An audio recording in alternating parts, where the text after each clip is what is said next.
네, 계속해서 사도행전을 우리가 쭉 공부해 나가고 있죠.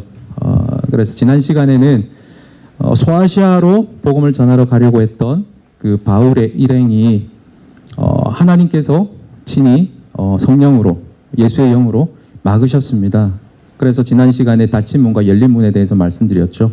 소아시아로 가려고 했던 그 문을 닫으시고 유럽으로 가서 복음이 로마로, 그죠? 그리고 나중에는 영국과 미국으로 전해진 하나님의 그 광대한 그림이 시작되어지는 그 관문, 그 유럽, 마게도냐로 보내시기 위한 그 하나님의 섭리가 있었다라고 말씀드렸습니다. 그러면서 또 한 가지 말씀드린 게 있죠. 순종에 대해서 말씀드렸습니다. 순종은 즉각적인 것이다.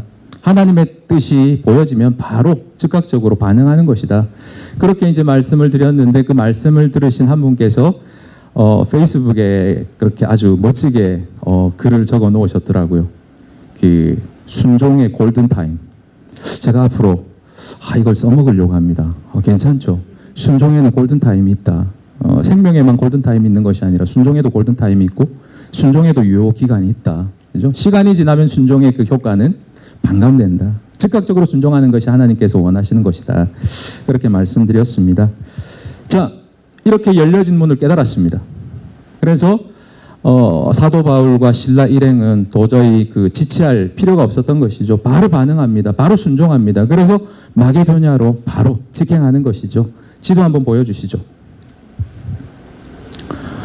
네, 지도 잘 보이십니까? 지난 시간까지 우리가 보았던 것이 드로아, 그죠? 드로아로 가서 이제는 마게도냐의 그 환상을 하나님께서 보여주시면서 빨리 건너와서 우리를 도우라라는 그 성령의 메시지를 사도 바울이 듣고는 바로 직행을 합니다. 저기 보이시는 네아폴리 있죠? 보이십니까? 제일 위에 네아폴리라고 되어 있죠? 그리고 네아폴리 그 다음으로 위쪽에 제일 위쪽에 보시면 빌립보라고 되어 있습니다. 오늘 말씀 서두에 보면 11절에 보면 이 지명들이 그대로 나오고 있습니다. 계속해서 우리가 지명들을 보면서 지도를 따라가면서 보시면 더 명확하게 사도행전을 볼 수 있고요. 사도행전을 이렇게 명확하게 보는 이유가 있습니다. 이것이 어떻게 보면 신약의 뼈대가 되는 것이죠. 이것을 정확하게 기억해 놓으시면 나중에 빌립보서라든지 그리고 또 여러 가지 서신서들이 머릿속에 명확하게 이렇게 정리가 되어집니다. 자, 이렇게 해서 오늘 말씀해 보니까 처음 마게도냐 땅에 가서 만나게 되었던 첫 성이라고 이렇게 기록이 되어 있습니다. 12절 말씀 한번 보십시오. 12절 말씀 우리 같이 한번 읽어볼까요? 12절 말씀 같이 읽겠습니다. 시작. 거기서 빌립보에 이르니 이는 마게도냐 지방의 첫 성이요 또 로마의 식민지라 이 성에서 수일을 유하다가, 사실 이 빌립보가 있는 저 마게도냐 땅은 야만인들의 땅이었습니다. 그래서 로마 제국이 식민지로 삼았죠. 그리고 식민지로 편입되어지면서 로마가 이 땅을 개발하기 시작했습니다. 그래서 이 빌립보라는 지역에다가 퇴역 군인들과 정병들 있죠. 로마 군인들을 보내었습니다. 그래서 이곳을 리틀 로마, 로마의 정신과 철학과 모든 사상이 똑 닮아있는 그 리틀 로마로 만들 그런 계획들을 세우고 아주 철저하게 로마와 똑같은 도시를 세운 곳이 바로 이 빌립보 성입니다. 그래서 이곳에서는요, 누구든지 질서를 혼란시키는 일에 대해서는 가차없이 응징을 가하는 그런 아주 삭막한 곳이 바로 이 빌립보 성이었습니다. 그런데 이곳에서 특별한 한 여인을 만납니다. 어떤 일들이 벌어질지 전혀 몰랐던 이 마게도냐 첫 성, 이 빌립보 성에서 만나게 되었던 한 여인이 오늘 말씀에 누구라고 등장하고 있습니까? 루디아입니다. 여러분들 루디아 많이 들어보셨죠? 아마 교회마다 우리 40대, 50대 정도 되어지시는 여자분들 그 전도회 이름의 대표적인 이름이 루디아입니다. 하나님의 사람들을 아름답게 섬겼던, 그리고 주님의 몸된 교회를 위하여서 헌신을 아끼지 않았던 이 루디아. 이 루디아를 바울의 일행이 만나게 되는 것이죠. 그런데 여러분 그거 아십니까? 루디아는 사실 이름이 아니라는 거요. 모르셨죠? 루디아가 이름인 줄 아셨죠? 루디아가 어떤 의미냐면 여기 보시면 한번 보시죠. 14절 말씀 한번 보십시오. 14절 말씀 보시면 두아디라시에 있는 자세곡감 장사로서 하나님을 섬기는 루디아라 하는 한 여자 말을 듣고 있을 때에 라고 이렇게 말씀은 기록하고 있습니다. 이 두아디라라는 곳은 사도 바울이 가려고 했던 저 소아시아에 있는 도시의 이름입니다. 그 도시는 염색과 비단 그 산업으로 되게 유명한 곳입니다. 그래서 어떻게 보면 이곳에서 물품들을 가지고 마게도냐의 지점을 오픈한 사람이 이 루디아입니다. 한마디로 어떻게 보면 해외 지사장 정도 되는 사람이죠. 그래서 루디아라는 것은요, 바로 두아디라, 그죠? 14절에 두아디라에서 온 여인. 우리로 치면은 뭐 안성댁, 부산댁 이런 의미가 바로 루디아입니다. 루디아 이름이 아니라 바로 두아디라 지역에서 온 아줌마라는 뜻으로 붙인 이름이 바로 루디아라는 것이죠. 모르셨죠? 네, 하시는 분들이 몇 분 계십니다. 네. 하나님께서 예배해 두신 한 여인이 이렇게 있었다라는 것이죠. 이 여인을 통해서 빌립보에 아름다운 교회가 세워집니다. 여러분 한번 보십시오. 이 당시에 이 여인들은 어떤 취급을 당했습니까? 숫자에도 들지 못했습니다. 사람 취급도 대우받지 못했죠. 게다가 이방인입니다. 그런데 하나님께서는요, 이 미비하지만 이 보잘것없는 그런 힘이지만 이 힘들을 통해서 하나님의 복음의 역사들을 피워갔던 것입니다. 우리 눈에는 하찮고 보잘것없어 보여도요, 바른 의미, 바른 길을 간다면은 그 길 끝에는 반드시 생명의 열매가 있는 줄 믿습니다. 그것이 바로 복음의 능력인 것이죠. 자, 이렇게 해서 하나님께서 예배해 놓으신 여인들을 만나게 되고 또 교회를 섬길 분들을 만나게 하십니다. 자, 그리고 나서 이 빌립보에서 오늘 말씀해 보면 세 가지의 큰 사건이 나오는데 첫 번째는 루디아를 만난 사건이고요. 또 두 번째는요, 귀신 들린 이 여인을 만나는 사건입니다. 한번 우리 16절 말씀 같이 한번 읽어보도록 하겠습니다. 16절 말씀 우리 같이 읽겠습니다. 시작.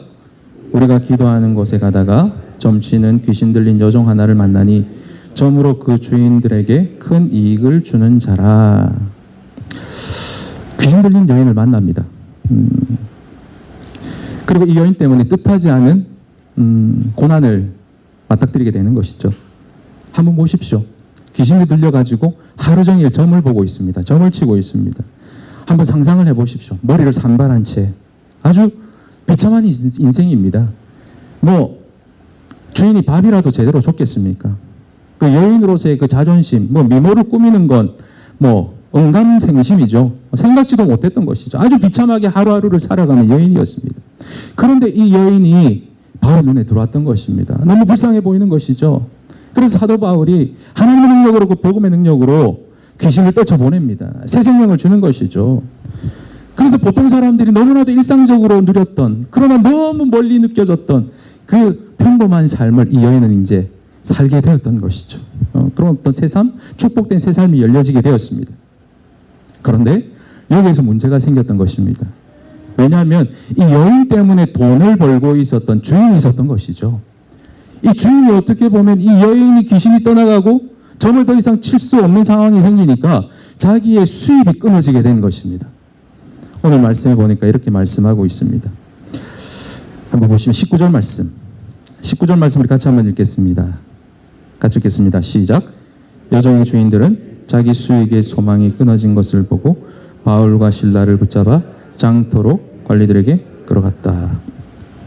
어떻게 보면 이 주인들 입장에서는 이 여인이 귀신이 들렸던 말든 비참한 삶을 살던 말든 아무런 상관이 없습니다. 많은 손님들이 점을 쳐주고 자신들의 그 수입을 올려주는 데만 혈안이 되어 있었던 사람들이었습니다. 단지 이 여인은 그들에게 있어서 수단에 불과했던 것이죠. 돈을 벌어주는. 어떻게 보면 우리 시대의 한 단면을 보고 있는 것 같습니다. 세상은요, 하나님의 형상과 그 치유에는 전혀 관심이 없는 것 같습니다. 나에게 손해가 되는가 이익이 되는가에만 그런 경제적인 가치 말고는 관심이 없는 것 같아요. 지난 주간에도 한국에서 들려오는 아주 안 좋은 소식들, 정치인들 완전 나가 떨어지는 것들 이렇게 보죠.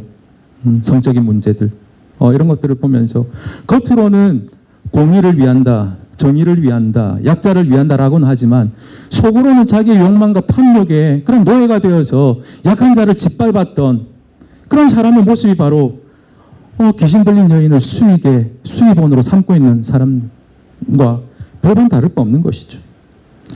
자, 그래서 자기의 수입이 끊어졌다. 그리고 자기의 어떤 손실이 되었기 때문에 이것들을 해결하기 위해서 자기 스스로는 해결하지 못합니다.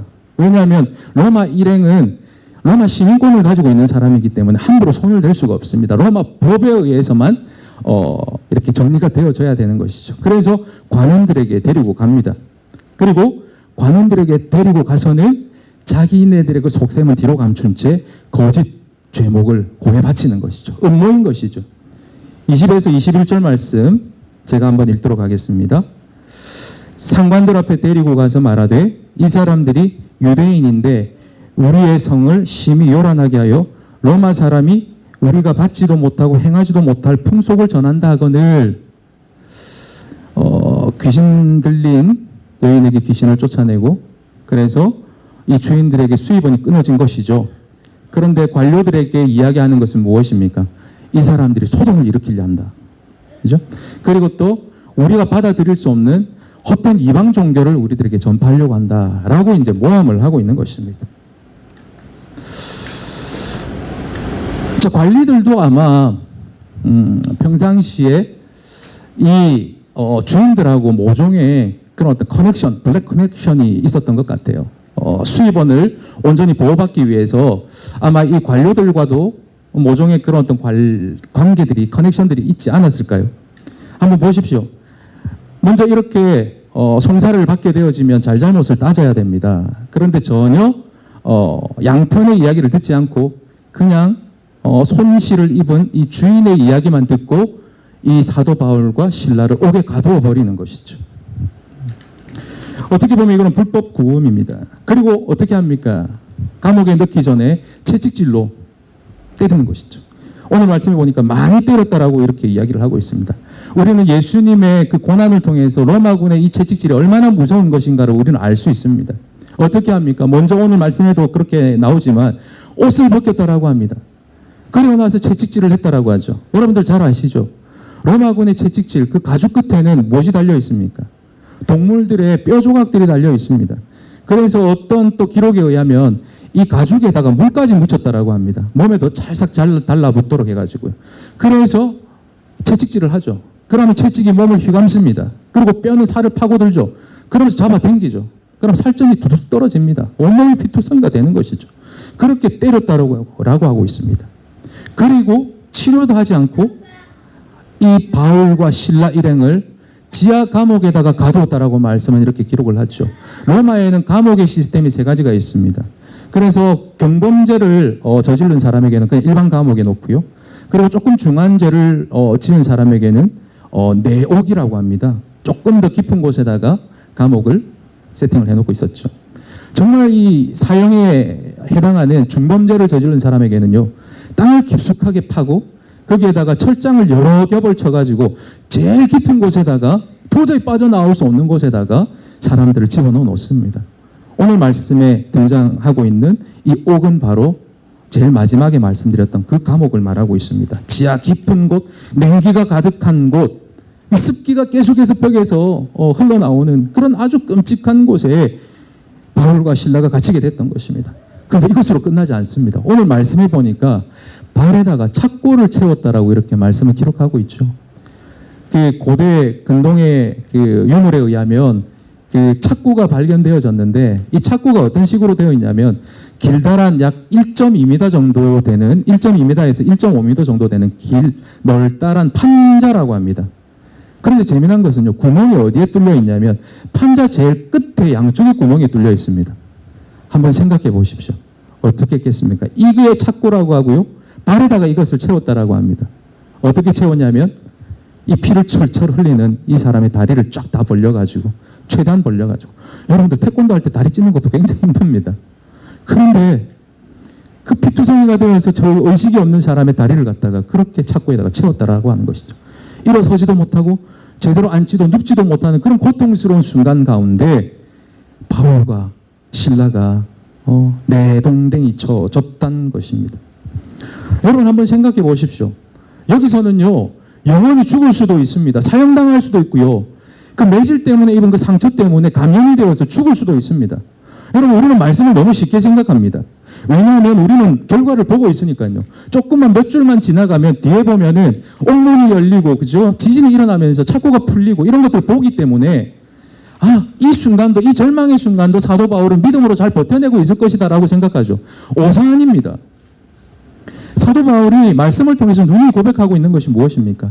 나도 똑같은, 너희들과 똑같은 사람이다. 내 안에 날마다 그 죄의 역사들, 사망의 그늘이 날마다 나를 사로잡고 있다.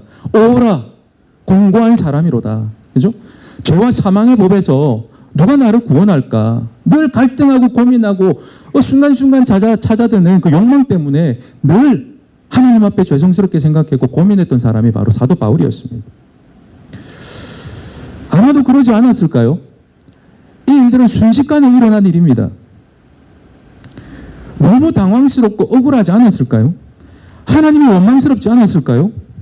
아시아로 가려고 했는데 왜 하나님께서 막으셨습니까? 그래서 순종해가지고 내가 마게도냐로 왔는데 그래도 하나님께서 열어주신 길이면 좀 순적하게 좀 나아갔으면 좋겠는데 이게 지금 뭡니까?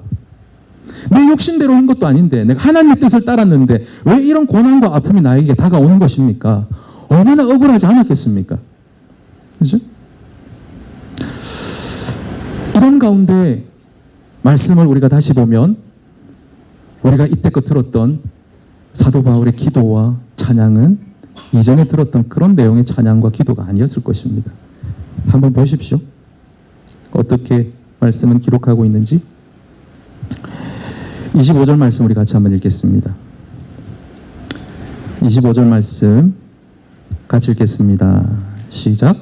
한밤중에 바울과 실라가 기도하고 하나님을 찬송하며 죄수들이 듣더라. 여러분, 기도는 어떨 때 나옵니까? 뭔가 우리의 인생 가운데 굉장히 절박할 때, 그래서 하나님 앞에 간절히 뭔가를 구해야 될 때 기도가 나오는 것이죠. 그죠? 자, 그러면 찬송은 어떨 때 나옵니까? 찬양은 어떨 때 나옵니까? 우리의 절박함들이 해결되어지고, 그죠? 하나님의 선하심의 역사들이 우리의 인생 가운데 축복처럼 탁 열리고, 이럴 때 우리의 입술에 그냥 탁 찬양이 터져 나오는 것이죠. 자, 그렇다면요, 이 기도와 절박한 이 기도와 하나님의 영광스러움을 찬양하는 이 찬양 가운데 오늘 문장에는 기록이 되어지지 않았지만 뭔가가 있다라는 것입니다. 사도 바울의 심경에 어떤 변화가 있었다라는 것을 우리는 묵상할 수 있어야 하는 것이죠.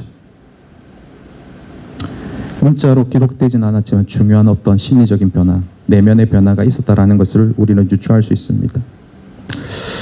이 본문에서는 우리가 잘 볼 수 없습니다. 그런데 구약 성경을 통해서 우리에게 힌트를 주는 한 사람이 있습니다.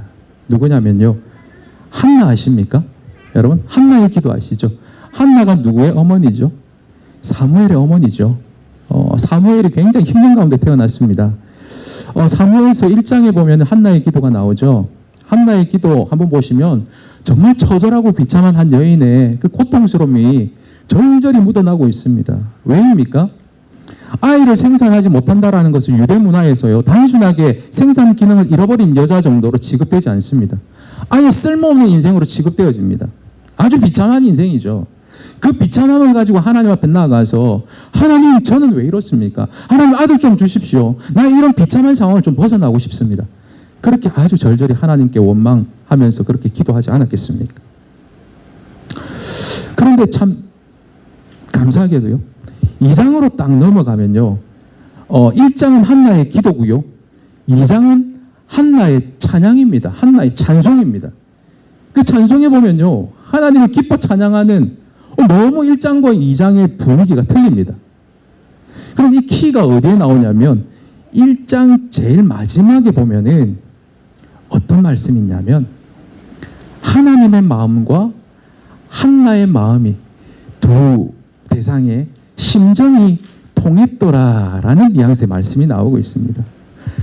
답답하고 원통하고 원망스러운 마음으로 하나님 앞에 기도하다가 성령 가운데 다가오시는 그 하나님의 만지심, 그죠?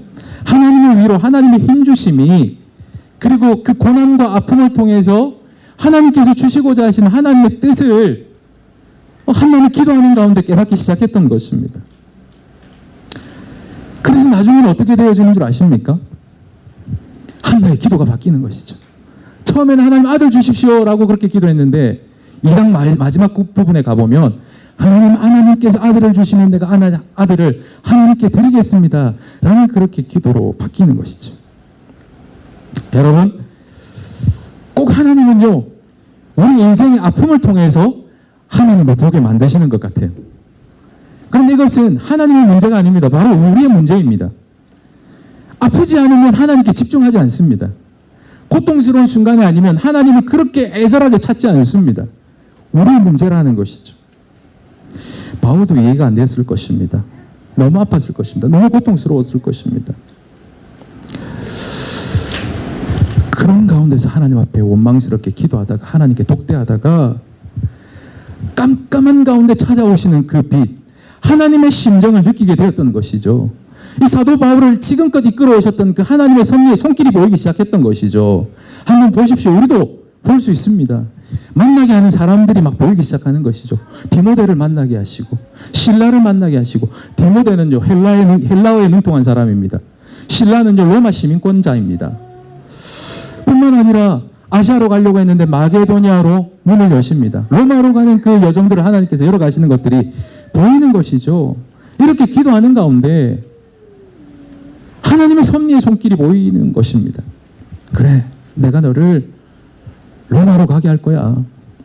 하나님의 복음이 땅끝까지 전파되어지는 그 일들을 위하여서 너는 결코 죽지 않아. 로마로 갈 때까지 너의 생명은 내가 담보한다.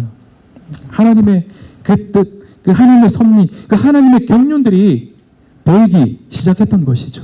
그래서 그때부터 하나님을 향한 그 애절한 기도가 바뀌어서 하나님을 향한 간절한 소망과 찬양으로 바뀌어지기 시작했던 것입니다. 한번 보십시오. 25절 말씀 우리가 읽었는데 제일 뒤에 보면은 이렇게 말씀을 기록하고 있죠. 죄수들이 듣더라라고 이렇게 기록을 하고 있습니다. 여기 듣더라라는 말은요, 신약 성경에 단 한 번 나오는 단어를 사용하고 있습니다. 굉장히 관심을 가지고 주의 깊게 주목해서 보다라는 뜻입니다. 죄수들이 그렇게 보았다라는 것이죠. 사도 바울의 환난과 그 고난을 통해서, 이 묶임을 통해서 하나님은 로마의 심장부를 보게 하셨던 것입니다. 복음이 땅끝까지 편만해지는 하나님의 큰 그림이 하나님과의 심정이 통하는 그 순간 바울의 마음 가운데 부어지기 시작했던 것이죠. 그래서 데살로니가 후서 2장에 보면요, 이때를 회상하면서 사도 바울이 이렇게 기록을 하고 있습니다. 우리 한번 찾아보도록 하겠습니다. 데살로니가 전서 2장 2절 한번 찾아보도록 하겠습니다.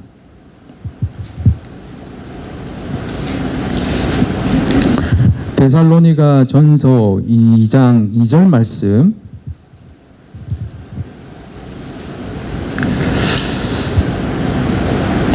데살로니가 전서 2장 2절 말씀 다 찾으셨으면 우리 함께 읽도록 하겠습니다. 시작.